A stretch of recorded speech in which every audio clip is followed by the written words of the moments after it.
them on the agenda, and I'll just verbally read them out as well. The first question that you'll have about 20 minutes on is on scoring criteria. So we want your feedback on the scoring criteria.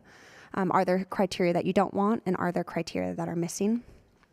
The second prompt, and Yuxing, thank you for screen sharing those, is on point distribution. So we're wanting to know generally, does the distribution of points across the three sections, the program section, organization, and budget section, does the overall distribution of points reflect your priorities? And then within each section, does the distribution of points reflect your priorities? And then the third and final prompt will be, what 1 to 3 changes do you suggest to improve the application? And we're hoping that you can focus on big concepts if possible and not detailed edits. Throughout all the small group work, I'll go ahead and provide 5-minute warnings for all of the groups so that you get a heads up when you're going to transition. And yeah, does anyone have any questions about the activity before we go ahead and break out?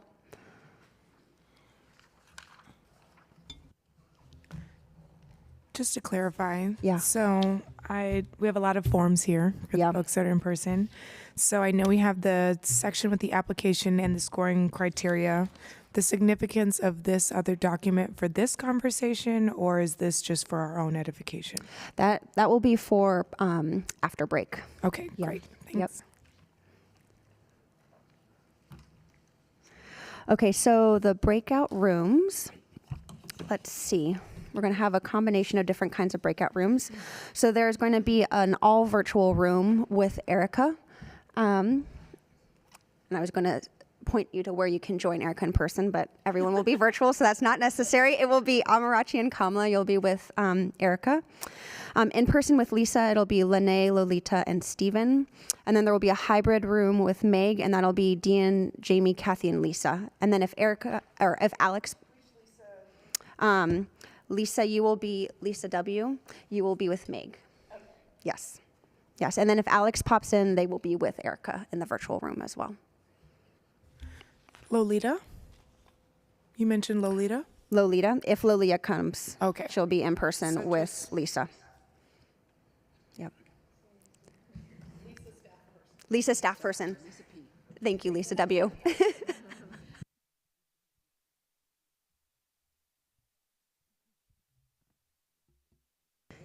And Joel is working on the breakout rooms and will move you shortly.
If you haven't picked someone to report out, go ahead and pick someone to report out to the full group.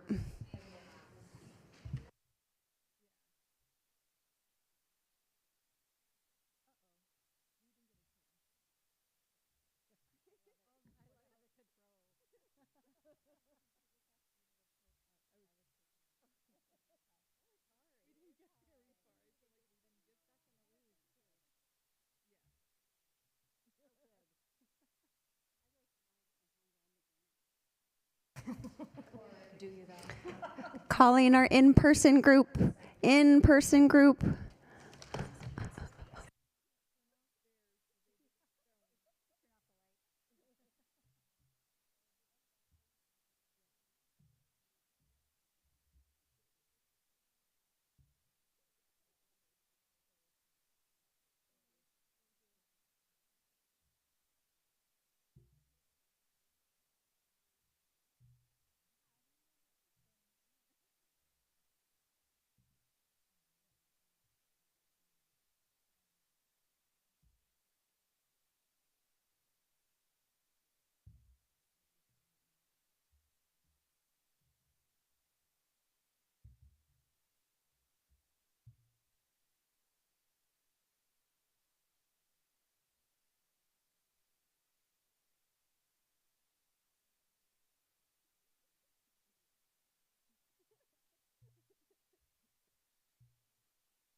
Okay, thanks all for coming back.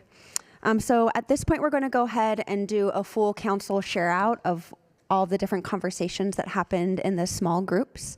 So I'm just going to go around and I'm going to ask the lead from every group to go ahead and share out. And then I'm actually going to also share the feedback that I gathered from Karina. We did a one-on-one before the meeting since she wasn't able to attend, so I can bring her voice into the room as well.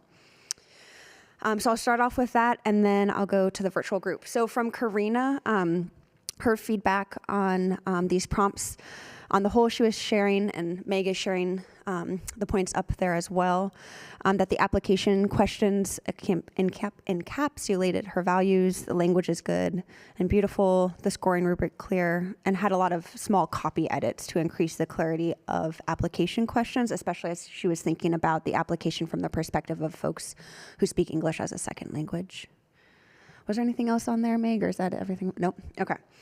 From the virtual group, whoever is going to share out from that group, if you could go ahead and share. Okay, since I was taking notes for that group, I have those notes.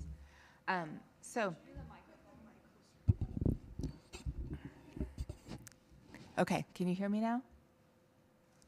It's green. Maybe bring it even closer to you. Usually, no one has any problem. Okay. So they thought the point distribution was good, that the program organization and budget were clean, that it reflects what the council had raised, and that the second to the last section about research is less points. And then there was a big discussion about maybe having the section on collaboration being more points. The criteria was clear and detailed, but the suggestion was to have the part on collaboration be 20 points instead of 15. That kind of gets into the second part, so I don't want to skip ahead. But Were there any other points from that group that wanted to be shared? For part one, no. For the whole, the whole across thing? all of, All across 3 all of the points? work, Okay. yeah. So 20 points for the collaboration. And then there was discussion about wanting to track whether new, ongoing, expanding program areas, like that's a question, that's not a scored question, but wanting to be able to track that and track it over time. So as the levy gets, each time we do a funding round, seeing, look at what are the people who are applying new, what are they asking for? What does that look like? And is that changing? And then in the third part, there was a big discussion and not really an agreement that came to about whether or not they were happy about not having the question of how you will sustain the program after the grant ends. One person felt like we should add that question in. How are you going to sustain funding for this program after this grant is over, or that applicants should have some sort of sustainability plan? And the other member felt the opposite of that, felt pretty strongly that it should not be included. So we did not come to consensus on that. Let's see. Everyone thought having the criteria at the end of the application was really helpful. And they liked the new way the budget was constructed, thought it was better for reviewers. And then the last real change they wanted is section H. Felt like the way the question was asked about community voice wasn't clear. So maybe needing to rewrite that question so it was easier for the applicant to understand what was being asked. H under program? Yeah, the one about community voice, I think that's under program. Yes.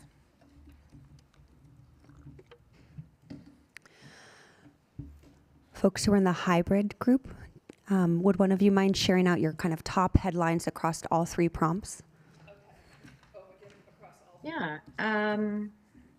So our biggest changes that we'd recommend were creating a rubric so that the scoring is more like the most consistent.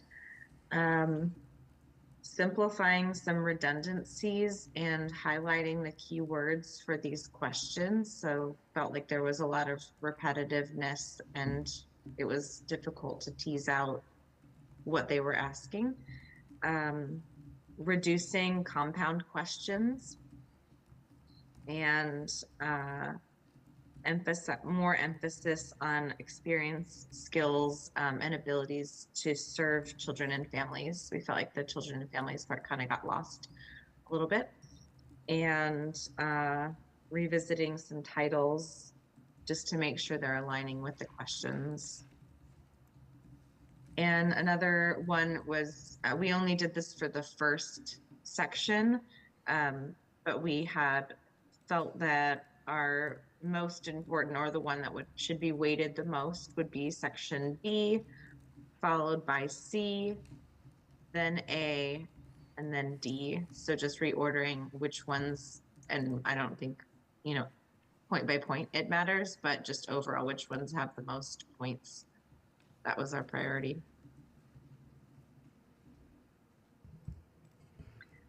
And then folks who are in the in-person group? Well, we don't have our notes, but our lovely note taker, our scribe, can help us. Overall, we're going to try to tag team this. But overall, one of the things that were, I guess, aligned with some of the other groups was the section about community voice. Just starting there because that was in alignment.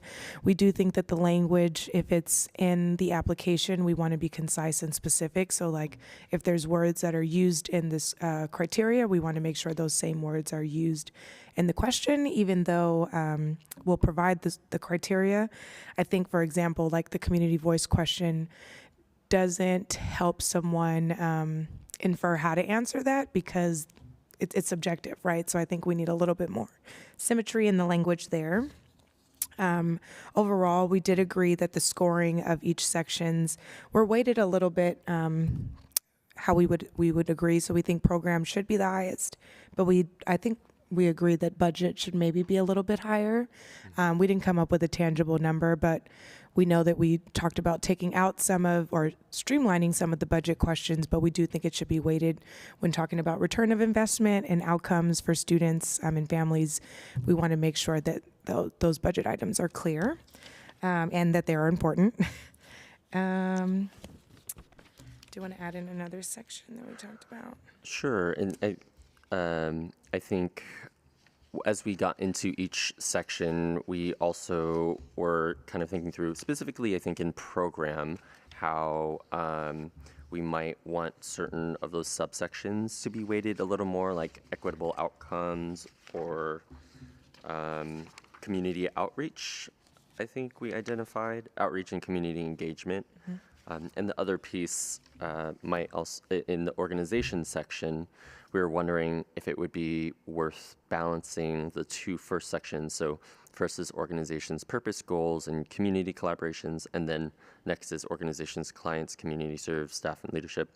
We do think B is important, and we're wondering if we want to either add like a criteria or just ensure that that first subsection is weighted more equally. Yeah, just given that the baseline of most of the questions are about the alignment of the strategic plan or the mission and goals of the organization, if that is necessary for each of the other sections, we think that that should at least be like maybe 20 points, just so that way the organizations understand if you provide this baseline information, obviously it'll help us moving forward down the application. And there was one other section that we... I was going to add, sorry to interrupt. Yes. We agreed this, I don't think it was specified for our group, but this was my feedback, I can say at least. I did agree and said 20, I agree. So that can be written out. I did say I agree that the part, whatever part is the mission, goal, and collaboration, that should be 20. I brought that up, but I don't think that was put in the notes. I said so I'm in agreement. But yeah, down to the points I said I guess like 20 was what I was. We were around there too. 16 just didn't seem like enough. There was one other section. Was it outreach and community engagement where you talked about potentially adding more? Yeah, about I that? think because it's only 4 points right now, and the criterion itself is pretty meaty, so that might be good to just break into 2 and allow it to be 8 points instead. And then I think overall, we just talked about streamlining the language that's used in the questions and being specific. I know in one of the questions or one of the criteria sections, it mentions strategic plan and or goals or plans, but strategic plan isn't listed in the application. Not necessarily saying we want to add strategic plan, because that could mean way more documents that come through, but just either taking out strategic plan if it's not necessary to be said. I know it says and or and a lot of slashes, but I think for some smaller organizations, right, a strategic plan is a pretty lofty task, and I don't want them to be like, oh, we need to update our strategic plan before we do this, right? Goals that they have outlined could be sufficient as well. I wanted to say something. I wanted to say something that got left out. Under program D, the service activities, and E actually, D is just basically, did you fill out the application correctly? And it's supposed to be about what service activities they're going to do. And I think that instead of just filling out the form correctly, it should be, do these service activities seem to go toward the goal of whatever this organization is doing? And I got we had little voices saying, well, that's covered in E, but the question in E was, overall, the program activities, location, focus, curriculum are clearly relevant and responsive to the population served.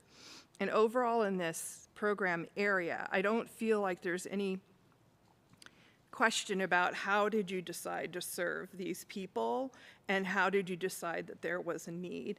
The thing at the top where it says summary paragraph clearly outlines the program and explains how the program addresses the PCL service strategy. Well, the thing is that some of those strategy, what are the the funding priorities, some are overserved and some are underserved. And so if it's in an overserved area, that might not be actually necessary for that neighborhood or whatever they're serving, that population. So I think it should be part of the criteria to say, is this really a need? And how did you decide that? If I can add, Stephen and I talked about that with the community voice section. The two questions are different because it's like, has the population to be, or is the population that's to be served have a leading voice in identifying its need and deciding that it wants this program, which is what I think you spoke to, Lisa. But then the latter question is about how are you accountable to that? I don't think that the first question or the first criteria section is succinct with what the application is asking. So I think it's a difference of, is the community voice what informed your direction of this program, or are you not assessing the other programs, right? If it's oversaturated or if it doesn't.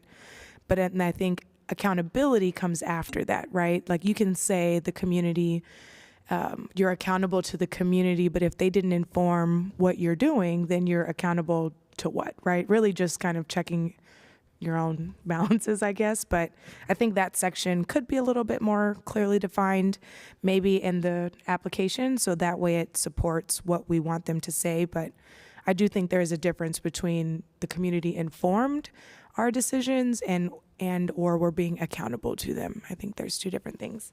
And then there was one other thing that I had a question from Erica's group. And we don't have to go on this because I know everyone didn't come to a consensus, but the question about adding, the question about sustainable funding after this program, I was just curious to know, did the group advise that that be added and include a score, or was it just out of curiosity to understand? So I was hoping maybe we could talk about that. I'll let Amarachi or Kamla address that. If they want to. I can't. Amarachi, so do you want to do a pro con? I let's do it. So to be fair, at least I can see from my end, I left being like, this is something I need to think more about, because I do think that, in my opinion, I think it's important to have a question that addresses the sustainability. But I know that the traditional way that that question is asked is just, it's doesn't really provide any useful information. So like the traditional way normally in grants, when they ask questions about sustainability, is like they just ask like, how will you plan to sustain funding, right? And it's not really it's like counterproductive, because really a lot of cases it's like, well, we're reliant on if or if not we get a grant, and so it just becomes like just regurgitating the same like standard stock response. And so I do think there needs to be that question. What I can admittedly say is I don't know how can that question be asked in a way that's like where it's beyond just that like not really productive question, but it's actually getting down to like, if you already have this funding, like, because if you were to be funded for like this many, like the amount of years, what is your plan, and what is your plan to sustain it outside of this funding or more? That's the thing. I don't know how the question is, like, it's kind of like in my head I know that's what I'm saying, I'm not sure. In my head I know that their question needs to be asked. I just don't know how and what that question looks like. So that's where I landed. I was just like, I need to think about this more. And I was glad that it was not included for a couple of reasons. One, this is a 3-year grant, so you are getting a 3-year picture. They are showing us how they're going to sustain over 3 years. And then secondly, Erica pointed out that the average grant could be $300,000 over 3 years. Just knowing what the funding arena looks like, it would be pretty difficult to replace $100,000, especially over 3 years. So for me, I think it's kind of I don't know if I agree that there could be a question we could ask that goes toward like program sustainability beyond the third year, but I don't think it's a financial question necessarily. So that's sort of where I landed on that. Yeah, I agree. I think the sustainability thing is how you got what I was trying to say. Um, I think that sustainability question is beyond just that stock answer of like I plan to seek out private and public funding, but instead of the question being like I do think sustainability does go beyond you got it. I was like in my head I was like I know I need that needs to be asked, but how? I think yeah, sustainability is still important. It's important to know that after let's say by the end of 3 years that let's say the funding stops or continues on, how is it going to how is it going to continue on as far as being like making sure it's like a successful program that it's meeting its impact. I guess that's already kind of already asked, but yeah, I think it's just how do you sustain the program as far as like maintaining the mission and vision Thanks and for that. being able to continue. Thanks for sharing your thoughts on that. One of the things that I thought of when you mentioned that is, it's more so like us exploring their other streams of revenue, right? Not necessarily just how it's going to be sustained after this grant ends. And so maybe there's a question that we fold in to the budget section about other streams of revenue or other grant funded programs that they have, just to kind of get an understanding of what their capacity looks like as far as sustainability. But I do agree with Amarachi in saying that like sometimes the questions that we ask may not evoke the responses that we want. And so also in thinking of in the end of 3 years, a typical nonprofit, like you constantly have to apply for grants, like all the time. And I know that from a lot of the grantees that I work with, like grant writing or a grant writer, a full-time grant writer is not accessible to everyone. And so it just feels unrealistic to be like, so tell me how you're going to sustain this, when they're like, I don't know, I'm probably trying to figure that out too. So like, how do we not word it in a way that's punitive or make them feel like they need to have more of a robust answer, rather than getting them to think strategically about like, okay, what does my current revenue streams look like, and how can I start thinking about that versus expecting them to have a solid, like, oh yeah, we're gonna get another $100,000 in 2027, right? We don't know that, so. Can I add? I'm going to go ahead. We're going to go ahead and end after Kathy's point, just a heads up, and then we're going to go to break. 3 years is a really short period of time, I think, to have, you have to do all this work, you have to start up, do the work, collect the data, compile it, and it's at the end of 3 years that you see your impact. And then if you apply for a grant, then it takes another year to get it. So it's really hard. I think that's a hard question. I agree that to say, sure, we're going to, but I don't know how we won't know the impact till the end. So I'm wondering if, something rephrased or, I don't know. And then like you said, nonprofits, they don't have a grant writer or people that are just constantly chasing money. Maybe they do, I don't know. But anyway, I just want to add that. Okay, folks, I know we could probably go on for longer on this question, and we're going to just have to pause so that way we have time after break to talk about the grant review process itself. We're going to go ahead and take a 10-minute break right now, so you can go ahead and come back at 3:30 or 2:44. 2:44. We'll see you then.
space, if you want to come back onto camera or give us a thumbs up in the chat, just so that way we know you're here. The second part of the meeting is going to focus on the grant review process this time. And so I'm going to go ahead and kick it over to Meg, who's going to give a little bit of context and history before we get into the activity itself. Thank you. All right. So there's a screen share happening with a slide that has the sort of headlines of what I'm going to say. So you all may remember back in November, we talked pretty briefly about the past process that we have used for grant review and scoring, which has always been recruiting community volunteers to review and score Levy grant applications. So some of the successes with that is that we've had great luck recruiting a diverse pool of folks with lived and professional experience in our 6 program areas and with experience with racial equity, diversity, and inclusion work in organizations and programs for children and families. Last time around, we provided volunteers with stipends, we provided them training, we were staff support to their work. There were 5 reviewers per application, so that was, we recruited over 65 volunteers. And then their scores are averaged, and that is how a score last time was given to an application. And the biggest challenge that we encountered was variation in scoring. When you have 5 people looking at an application, you will have 5 different opinions, even when you give them lots of training and support. So the challenge with us, though, is that, you know, it was hard sometimes to see an application where there was 20 points difference between one reviewer and another. Can I ask really quickly on that point? Yes. Was there anything that you did when you saw such a wide variance, or did you just still average? We just averaged them, and a lot of times that was having 5 people and averaging their scores was the best way that we could kind of come up with to mitigate sort of outliers. Okay. But we didn't want to say that that wasn't a challenge. It is a challenge. So with that in mind, Katrina has designed an activity for you all to dig into our review process. Okay, so we're going to do something similar to the last round of work that we did. We're going to do 2 rounds of small group work this time. And this time we're going to go into small groups and then come back to full council and then go back out into the same small group and then come back to full council. And you're going to workshop 2 prompts. The first one is looking at that 4-page handout. If you came in person, you picked up a 2-page handout that says grant review process, considerations, and constraints. And then if you joined virtually, it should be in the email attachment that I sent out. So the first prompt is going to be looking at that document and asking you to pick out the review process considerations that are the most important to you and to focus your discussion on those. And we want you to look at that list, or if there are other items that didn't make it onto that list, you can add them. And we want you to generate strategies to address those considerations. So for example, one of the considerations is scorer bias. And so an example strategy to mitigate scorer bias could be to provide anti-bias trainings to all scorers. After you do that small group work, you're going to come back out to full council and you're going to share out the mitigation strategies that you generated. And then you're going to go back into small groups, and based off of all of the ideas that you've heard about how to address the grant review process, kind of considerations and constraints, we want you to generate ideas for what you think would be a good way to do the grant review process. And so you can also look on, I think it's page 3 or 4, where we kind of list out some of the constraints of the grant review process, where we talk about some of the constraints of using volunteers versus using contractors, and also the fact that we took off the combo volunteer and contractor option because it's like just technically and logistically too challenging for the staff to implement that specific combo for the reasons that you can see laid out under using contractors. And so then once you finish doing the small group work, we're going to come back to full group, and we're going to hear from all the small groups about the different ideas that they've shared out. And once again, if you can select a staff or a person from your small group to report out to the big group, and there will be a staff note taker in each small group as well.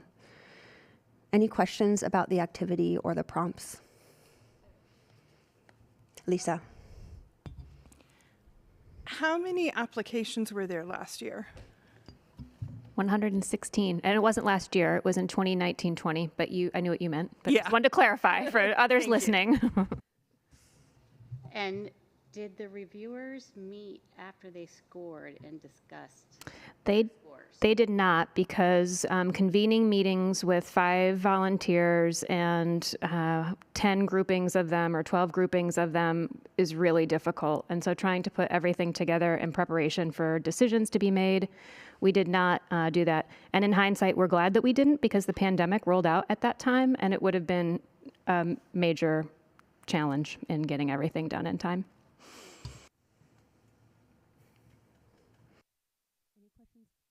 Any questions from virtual participants before we jump into small groups? Okay. So the breakouts will be a little different this time, so that way hopefully you get a mix with different folks. So the virtual room with Erica will be Dean, Kamala, and Jamie. The in-person group with Lisa P will be Kathy, Lisa W, and Lolita, or Lolita won't be here, so Kathy and Lisa. And then the hybrid room with Meg will be Lene, Amarachi, and Steven. You'll have about 20 minutes in small group.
Okay, let's go ahead and wrap up your small group conversations and come back to the full council.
Okay, we're going to once again go ahead and just share out the mitigation strategies that you all brainstormed in your small groups. And once again, I'm going to start off with what Karina shared in our one-on-one prior to this meeting.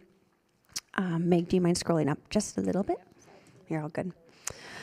So there were 3 items that Karina wanted to flag of most importance for her. The first was reviewer bias. And so some of her strategies were implicit and explicit bias training and wanting to ensure that reviewers don't have close relationships with the applicant that they are reviewing to mitigate conflicts of interest.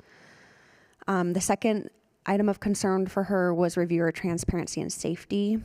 She'd prefer to have all reviewers be anonymous if that was possible, which would potentially allow reviewers to be more honest and candid. And then group size and management was her third area of concern. And she just flagged that her bias was to default to wanting more reviewers over fewer in terms of like the number of reviewers. And that she was also concerned about managing confidentiality. And so she suggested kind of a Microsoft Office Dropbox setup where there's permissions set in a way where users can't download documents, but they can only edit them within the program. So let's go ahead and pivot over to the virtual only group to report out. Okay, it sounds like this group's feedback was pretty different from what we just heard. So I don't know. I'm not usually a person whose voice is too loud. The main thing, so the group felt that reviewer experience and qualifications was important. And so that was one of the strategies that was mentioned, but we spent most of our time talking about power sharing and decision making. That was something that everyone felt was really important. And in order to do that, given that people aren't coming together like in an actual convening, they talked about strategies of volunteer training around this idea in the context of what power sharing means. Trusting people who are closest to the issues to be problem solvers, and including a short blurb about each reviewer to increase transparency, which was put on the website. Let's see, that was what we spent. There was some discussion about the importance of reviewer accountability and making sure people are following through on all of their responsibilities, but we didn't really discuss strategies for that. Yeah, so that's the main gist of what we did. Anyone in the virtual group have anything to add? Are we good to move on? I thought Deanne might have something else because I think there was one point he had I didn't quite capture, but no? Okay. Okay, let's go ahead and move on to the hybrid group. So I'll start sharing, and then any of my friends from my group can add it if they like. So we focused on score variance, reviewer bias, reviewer experience, and qualifications. And I don't know if everyone else felt this, but I had highlighted ensuring all applications get similar treatment, which I think kind of goes hand in hand with reviewer bias. One of the things we talked about was implicit and explicit bias training for volunteers. We understand that like one workshop or one online training isn't going to solve everything, but we think it's a good start, and at least naming or normalizing that we know that we do this based on your own personal identification, whether that's race, group, or however you identify. Like, we just know that we don't want to remove everyone if they have personal experience to a specific group. Amarachi brought up an example like, oh, if I have a disabled child, I may have more affinity to a group that does disabled student services, right, because of my own personal connection. And not that that's a negative thing, it's just normalizing and naming what that is so that we were aware while we're grading or scoring rubrics. We talked about with score variance, I felt that 5 was a lot of reviewers per an application, and it creates opportunity to have significant variance in scores. And so I brought up a suggestion of some form of quality assurance for extreme variances in scoring. Like if on these examples, it says like 97, 95, 90, 89, and 72. Well, there's a huge gap between 72 and 97. And so wondering if there's someone on PCL staff or maybe some like super community volunteer reviewers that come in to do a little bit more investigation as to what the variance was. Because I think since all of the reviewers don't come together, there isn't an opportunity, it feels like, to identify whether there was bias or whether there was not enough information in said application. So I think maybe identifying a PCL staff person or a special volunteer that has additional training and can review to find out if there is some discrepancy worth noting. And I mentioned limit number of reviewers per application. I don't know if everyone else felt that, but we talked about if it were 4 or if we had 3 reviewers and there was kind of a huge variance, would bringing in an additional reviewer actually help, or will it just kind of make it harder to make a decision? So I don't know where we landed on number of people, but my personal answer to that is like maybe grouping so many volunteers per a set of applications, not necessarily that all 5 are reviewing the same applications. Maybe one volunteer can review 10, and then Steven's another volunteer who can review 10 and such. But I don't know if that speaks for what everyone else said in the group, but I'll pass it to see if there's anything anyone wants to add. Thank you for sharing that. Covered, I think, pretty much everything we talked about. The only thing I would add, and this more so represents some of my thoughts that I didn't get, or we didn't have time to go into, touches on both like the number of reviewers. I recall that we weren't always able to have 5 reviewers. Some would fall off, and so that was difficult to have consistently applied across all applications, as well as we were talking about like quality control systems, like a different type of volunteer. I wonder if the compensation, which my interpretation is that all 75 volunteers were paid $250, maybe if they got all 5 applications, or was it, if they got to all 5, I wonder if we can just be more creative about like, maybe the baseline is maybe like 3, and then you get paid per application you go over, or differentiating the stipend for a quality assurance type of volunteer who may have to go through more training and more work to like review different applications if there is wide variance. So, yeah. I also meant to say that when we talked about reviewer experience and qualifications, saying that the importance of having a diverse group of experts in the room, right, helps, I guess, kind of eliminate instances of biases, right? We know that personal and lived experience is obviously something we want when we're talking about community voice and having representation across cultures and sectors in the room, but not hindering their ability to subjectively review the applications. I don't know if that makes sense. Like, we want their expertise and experiences, but not to cloud their subjective or objective judgment of the application. And let's go ahead and head over to the in-person group.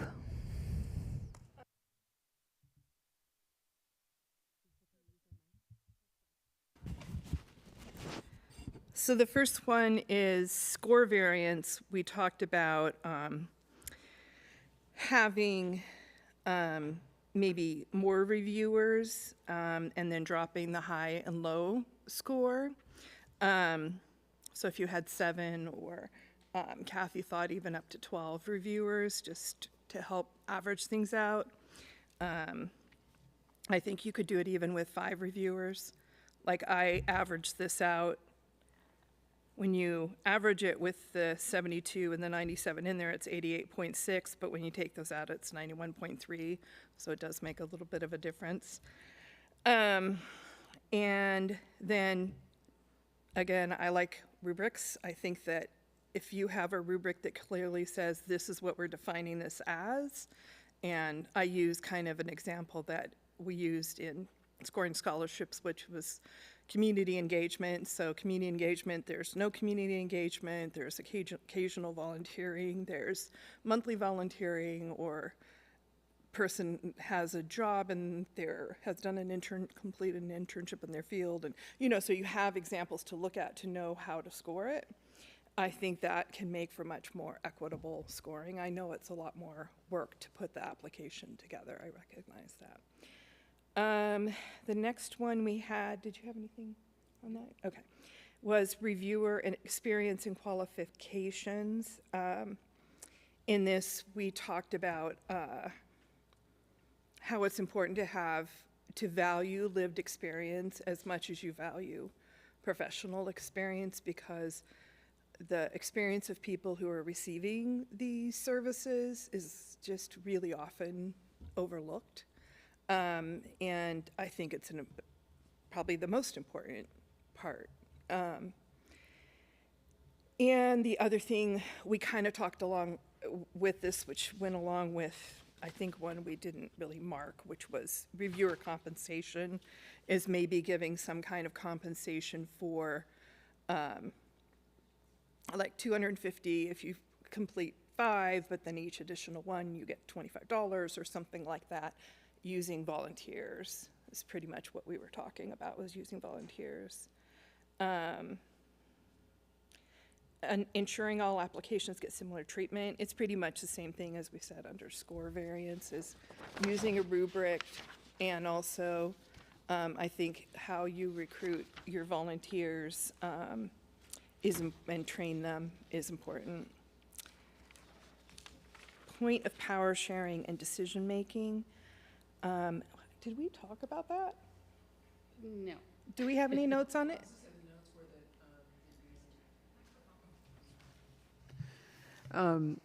What I have in my notes for that is that you talked about making sure, it's kind of what you said around qualifications, I guess, to some extent, but to be sure that you are having people with both lived and professional experience, and that they are equally valued in whatever selection process that there is for reviewers. Reviewer group size and management of reviewers by staff. Kathy felt like there should be a larger reviewer group so that the applications could be reviewed by more people. And I felt the reviewer group's size, proportionate to how many applications you receive, seemed, like that's basically 1 for every 2, seemed adequate to me. But of course, I think there'll be more applications this year, so it should stay proportionate. And again, I think that, to me, I feel like contracting with people could end up with a bias toward professional people, and I think people's lived experience should be highly valued. And the reviewer group is interesting to me because I feel like for project management, for me, it comes down to scope of work, timeline, budget, those 3 things. And so when you have a reviewer, hopefully we have people that understand the budget part too. Like they want to do all these things, but do they have enough staff to do it? And I'm not sure hopefully that's part of the reviewer process, but, so that's why I was thinking more reviewers, diverse reviewers, some lived experience, some professional in that area, and then maybe some technical financial people could review. But just my 2 cents. Can reviewers ask for help or explanation on questions? I mean, we've provided information, but we, not help, I would say, in the sense of helping Like if somebody they score said, something. I'm not really sure what I would be looking for in the budget. What things should I be looking for? Well, the training did go over that, Okay. and then the rubric, would ask specific, or the whatever you want to call it, the scoring sheet, whatever you want, the criteria, pointed towards specific things that we were looking for. So that was the extent of it, I would say. Okay, I know that there are some burning questions and points to be made. I'm going to go ahead and pause this here so that way we have enough time to go ahead and do the second body of work. Do folks need to take a break, or are you comfortable moving on? I'm seeing nods here in the room. Does anyone virtually need to take a break, or are you all good to go along? I was nodding because I don't need a break. Okay. Yeah, I'm good. Okay, it looks like everyone's good to go ahead and continue. So we'll go ahead and continue. So we're going to go back out into the same small group that you were working in, and you're going to, based on the conversation that you've heard, we want you to generate potential grant review processes that kind of integrate the strategies that have been mentioned in the room so far. So once again, the virtual room with Erica will be Dean, Kamala, and Jamie. The in-person with Lisa will be Kathy and Lisa. And then the hybrid group with Meg will be Lene, Amarachi, and Steven. And you'll have about 15 minutes in this group.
discussion. Got to deliver the service to.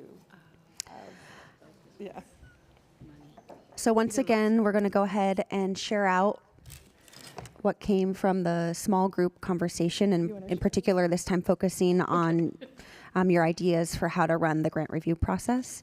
So I'll go ahead and actually maybe we can share Karina's feedback to start off, and I can actually do it from memory. I think she was recommending in the one-on-one that I had with her that we go with a volunteer process. Maybe. I know that she wanted us to go with a volunteer process, and in particular, once again, her biases towards having more reviewers over fewer also showed up. So that was some of her feedback. Oh, yes, and then also offer an optional stipend. Okay, so we'll go ahead and pivot to the virtual group. So I think that was Kamala and Jamie. If one of you would mind reporting out. I'll report out for our group. I just put a cough drop in, so I'm sorry. I have a cold. But our group discussed including training, implicit bias training at minimum, and potentially some training around philanthropy and trust-based philanthropy. And we also talked about, I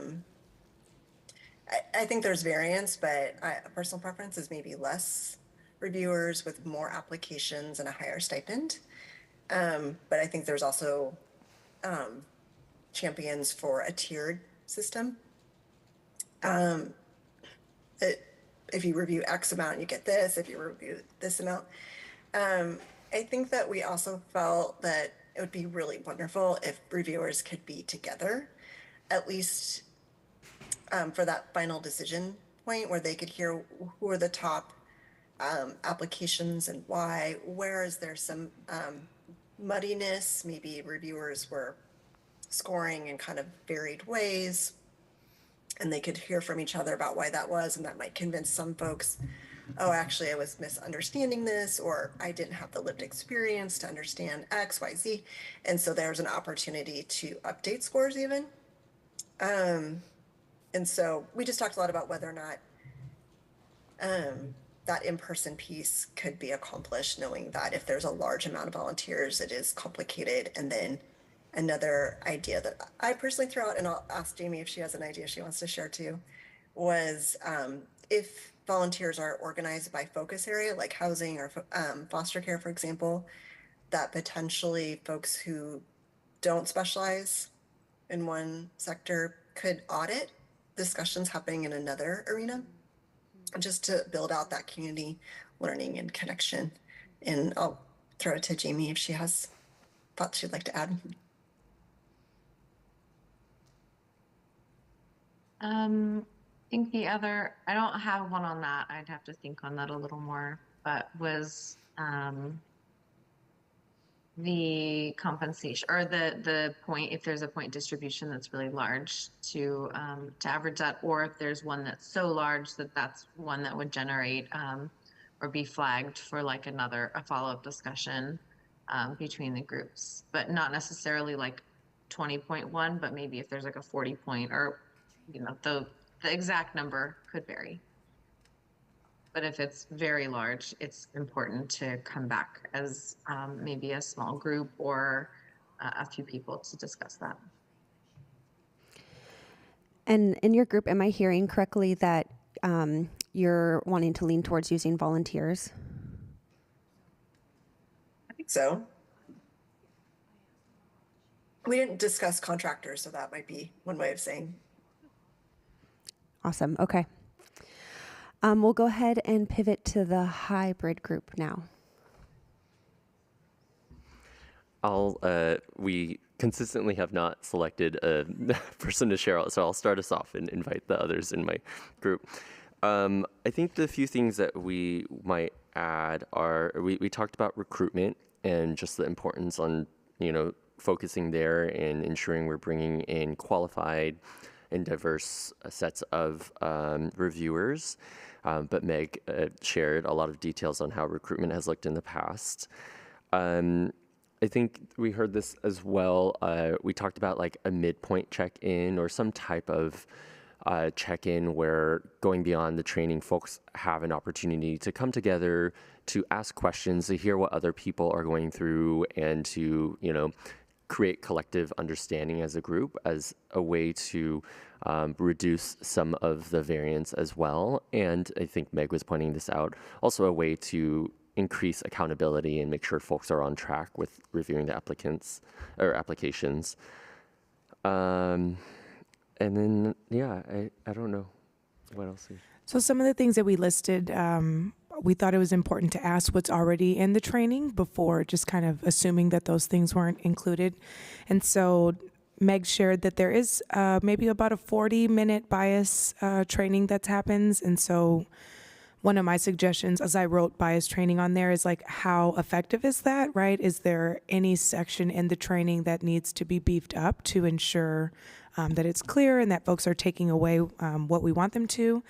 And then I asked about debrief, or we brought up the option of a debrief with the group, and she mentioned that there are currently one-on-one check-ins with the reviewers for the accountability piece and to go over any questions or pain points that they may have. And so we suggested to try to create an opportunity for multiple group check-ins.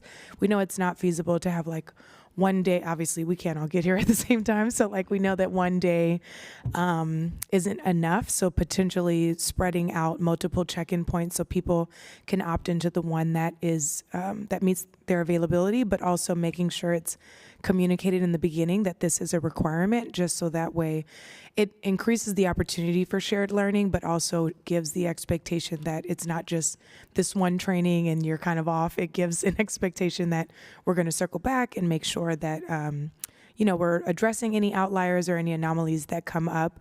But I like, I don't remember who said it online, but she was mentioning like the shared learning piece, like even if it's not a focus area or a sector that the reviewer is familiar with, learning what came up for that one or how they inferred an application, I think would be helpful for future review processes.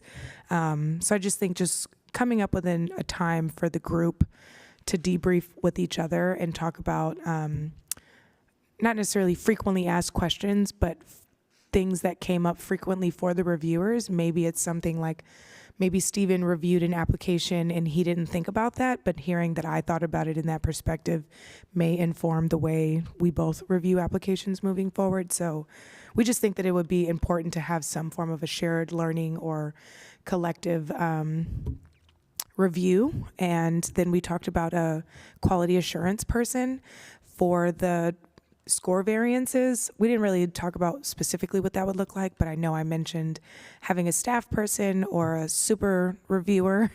But I think creating an opportunity to look at the outlying scores to say, oh, this one is 40 points up, what's happening there? I think if we only do that in silos, it doesn't help mitigate instances, or it doesn't help us catch bias, right? Or help us get to a consensus. If all 5 people are viewing this one specific section the same way, then we can assume there isn't bias there. But I don't think if we're not doing an analysis of how they got there, then how would we know if it's bias or just that person's own perspective?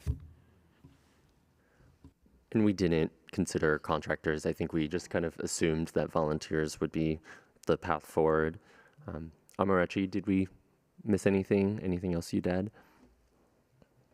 No, I think everything that we talked about has been mentioned. Thank you. We'll go ahead and go over to the in-person group.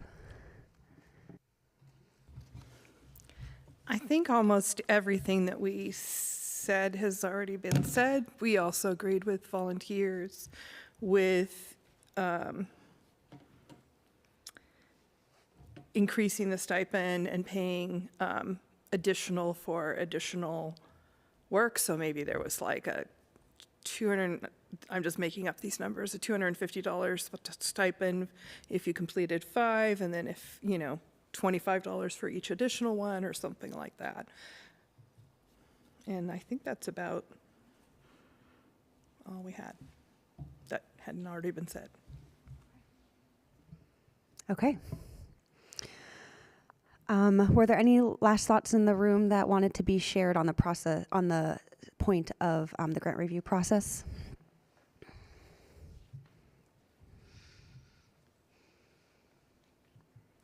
Okay.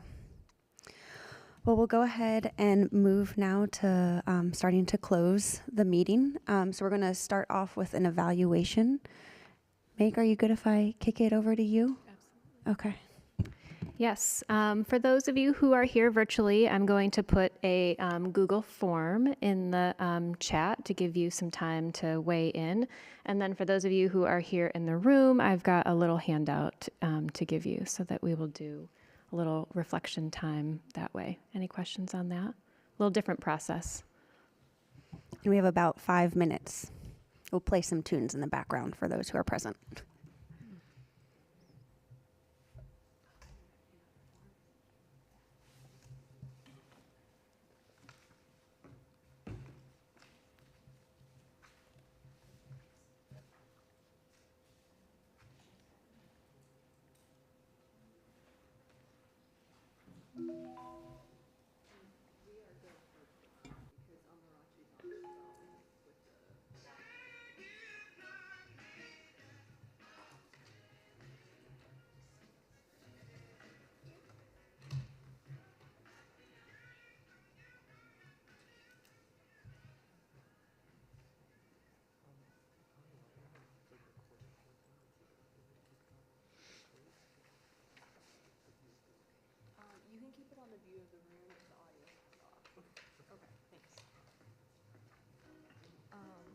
So we are good on quorum because Amarachi is on her phone with her camera turned on.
on today. The staff is going to take all of the feedback that you've provided, and we're going to integrate it into the scoring criteria, make application improvements, and figure out what sort of review process we're going to do. And then you can also expect a follow-up email from me after this meeting with a summary of the discussion findings, as well as any other attachments or invoicing forms, specifically for those of you who are joining virtually, who aren't picking up the forms in person. And then up on the screen, we have the next meetings coming up to put on your radar. They should already be in your calendar, but just to go over them verbally. So that first meeting in May, on May 6th, that's going to be a joint meeting with not only the Community Council, but also the Allocation Committee. And at that meeting, Camille Trummer's team is going to present the findings of the community engagement work that's been going on this far. And this body, as well as the Allocation Committee, will have the opportunity to ask questions and discuss reflections on the community engagement results. And then based off of what we learn in that meeting, this council is going to come together on May 29th for about 4 hours. And we're going to ask you to develop funding recommendations for funding priorities in the Children's Levy's 6 program areas based off of the community engagement results that we've had. So it's a big meeting. We're excited to have your feedback and input at that meeting. Staff are going to take these recommendations to the Allocation Committee on June 24th for decision making. If you are here in person, you will have picked up an invoicing form. If you'd like to receive payment, just go ahead and fill that form out, and then you can leave it back on the table, as well as the evaluation form. You can also leave it on the table. And for those who are joining virtually, I'll go ahead and send those forms out to you as well. And then finally, we just want to end by expressing our gratitude to all of the council members. Thank you so much for your time and for your presence. We couldn't do this work without you, and really value your input and your guidance. So thank you. That's it. We're adjourned. Thank you. Folks. Thank you. Thank you. Bye.